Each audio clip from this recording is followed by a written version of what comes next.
कभी सोचा है कि एक परिवार एक गाड़ी की तरह हो सकता है? आज एक ऐसे ही परिवार की कहानी समझते हैं जो खुद को एक गाड़ी तो मानता था, पर उसके हर पहिए में एक गहरी दरार थी। चलिए देखते हैं ये सफर कैसा रहा। कहानी की शुरुआत होती है माँ शकुंतला देवी के इस दावे से, ये घर मेरे बिना नहीं चल सकता। सुनने में कितना जाना पहचाना लगता है ना। उन्हें लगता है कि अगर वो सुबह सबको ना जगाएं तो दिन की शुरुआत ही नहीं होगी। और बस यहीं से कहानी का असली कॉन्फ्लिक्ट शुरू होता है। और यहीं पर आता है कहानी का सबसे इंटरेस्टिंग मेटाफोर। ये परिवार एक 8 पहियों वाली गाड़ी की तरह था, लेकिन मजे की बात ये थी कि हर पहिया मतलब माँ, पिता, बेटे, बहू, बेटी और यहाँ तक कि पोता भी ये मानता था कि गाड़ी सिर्फ और सिर्फ उसी की वजह से चल रही है। और यही घमंड उनकी सारी खींचतान की जड़ था। तो भाई, जब हर पहिया खुद को ही इंजन समझने लगे तो क्या होगा? चलिए एक एक करके सबके दावे सुनते हैं कि वो क्यों सबसे ज्यादा इंपॉर्टेंट है। सबसे पहले मैदान में उतरती हैं बड़ी बहू रीमा। उनका लॉजिक बड़ा सिंपल है, अगर मैं खाना ना बनाऊं तो सब भूखे रह जाएंगे। मतलब उनकी नजर में तो घर का पूरा बैलेंस बस किचन पर ही टिका हुआ है। अब बारी है पिता हरिशंकर जी की। उनका कहना है, अरे भाई ये सब तो ठीक है, पर अगर मैं बिल न भरूं ना तो बिजली पानी सब कट जाएगा, फिर कैसे चलेगा ये घर। उनका पॉइंट भी एकदम वैलिड लगता है ना। फिर आती है घर की बेटी पूजा। उसकी अपनी ही दलील है। वो कहती है, अगर मैं ना रहूं तो ये घर घर नहीं कबाड़ खाना बन जाएगा। और सच भी है, घर को साफ सुथरा और सुंदर तो वही रखती है।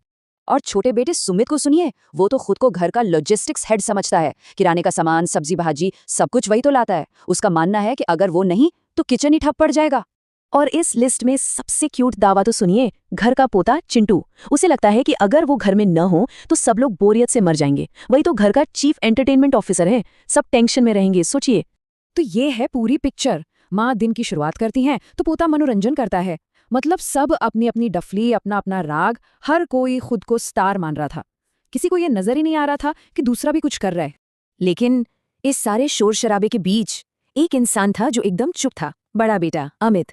उसने कभी एक बार भी नहीं कहा कि घर मेरी वजह से चलता है। वो बस काम करता था और उसकी ये खामोशी सबसे ज्यादा असरदार थी। और फिर कहानी में आता है एक ट्विस्ट। घर में बेटी पूजा की सगाई तय हो जाती है।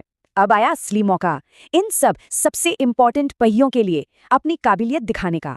तो बस सगाई की तैयारियों के लिए सबने बड़े जोश में आकर काम बांट लिए। हर किसी ने एक एक बड़ी जिम्मेदारी पकड़ ली। अरे भाई, मौका था ना इस साबित करने का कि देखो मेरे बिना तो कुछ हो ही नहीं सकता। ये देखिए काम कैसे बंटे। माँ ने कहा गेस्ट लिस्ट मैं देखूंगी, पिता ने कहा पंडित जी की जिम्मेदारी मेरी, बहू ने खाने का मेन्यू, बेटी ने डेकोरेशन और छोटे बेटे ने बजट संभाल लिया। ऑन पेपर तो सब परफेक्ट लग रहा था, है ना? लेकिन जिस दिन सगाई थी और मेहमानों ने आना शुरू किया, सारी की सारी प्लानिंग बिखर गई। सब कुछ गड़बड़ होने लगा। अब असली परीक्षा का समय था, बातों का नहीं काम का। और देखिए कि गड़बड़ हुई तो कैसे। पिताजी ने पंडित जी को सुबह 11 की जगह रात 11 बजे का टाइम दे दिया। सोचिए, माँ से मेहमानों की लिस्ट ही गुम हो गई। डेकोरेटर को एडवांस नहीं मिला तो वो हाथ पर हाथ धरे बैठा था। और सबसे बड़ा डिजास्टर, केटरर को बुक ही नहीं किया गया था। मतलब टोटल केओस। और जब पूरा परिवार पैनिक में था, एक दूसरे पर ब्लेम गेम खेल रहा था, तब वो शांत पहिया उसने कमांड संभाली, क्योंकि अब बहस का टाइम खत्म हो चुका था।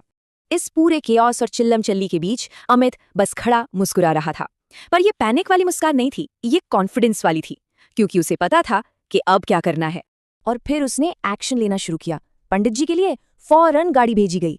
गेस्ट लिस्ट केटरर को सीधे व्हाट्सएप कर दी। डेकोरेटर उसे फोन पर ही एक्स्ट्रा पेमेंट करके काम पर लगाया।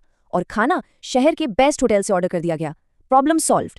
और पता है सबसे कमाल की बात क्या थी? ये सब बस 30 मिनट के अंदर हो गया। जहां सब लोग सिर्फ बातें कर रहे थे, एक दूसरे पर इल्जाम लगा रहे थे, अमित ने चुपचाप सारा काम कर दिया। यही फर्क होता है बोलने वाले और करने वाले में। और नतीजा ये हुआ कि सगाई सुपरहिट रही। मेहमान आए तो सब कुछ परफेक्ट था। सजावट हो चुकी थी, शानदार खाना आ चुका था, और हाँ, पंडित जी भी टाइम पर पहुंच गए थे। सिर्फ एक इंसान के साइलेंट एक्शन ने पूरे परिवार की लाज रख ली। तो इस पूरी कहानी का मॉरल क्या है? हमें इससे क्या सीख मिलती है? चलिए इस 8 पहियों वाली गाड़ी के असली इंजन को समझते हैं। सबसे मजबूत पहिया वो नहीं होता जो सबसे ज्यादा आवाज करता है या अपनी इंपॉर्टेंस गिनाता है। नहीं, सबसे मजबूत पहिया वो होता है जो अमित की तरह चुपचाप ये इंश्योर करता है कि गाड़ी बस आगे बढ़ती रहे, नो मैटर व्हाट। तो आखिर में टेकअवेज क्या है? सबसे पहले कि परिवार हो या ऑफिस, गाड़ी ईगो से नहीं टीम वर्क से चलती है। दूसरी बात, action speak louder than words. Amit ने यह साबित कर दिया। असली कंट्रीब्यूशन क्रेडिट लेना नहीं बल्कि दूसरों के लिए चीजें आसान बनाना होता है। और सबसे जरूरी बात ये याद रखिए कि जो इंसान कमरे में सबसे शांत बैठा है ना, अक्सर वही सबसे इंपॉर्टेंट काम कर रहा होता है। और ये कहानी हमें एक बहुत जरूरी सवाल के साथ छोड़ जाती है। चाहे हमारा परिवार हो या हमारी वर्क प्लेस, उस गाड़ी का सबसे मजबूत पहिया कौन है? क्या वो जो सबसे ज्यादा शोर मचाता है, या वो जो अमित की तरह चुपचाप गाड़ी को आगे बढ़ाता रहता है? सोचिएगा जरूर।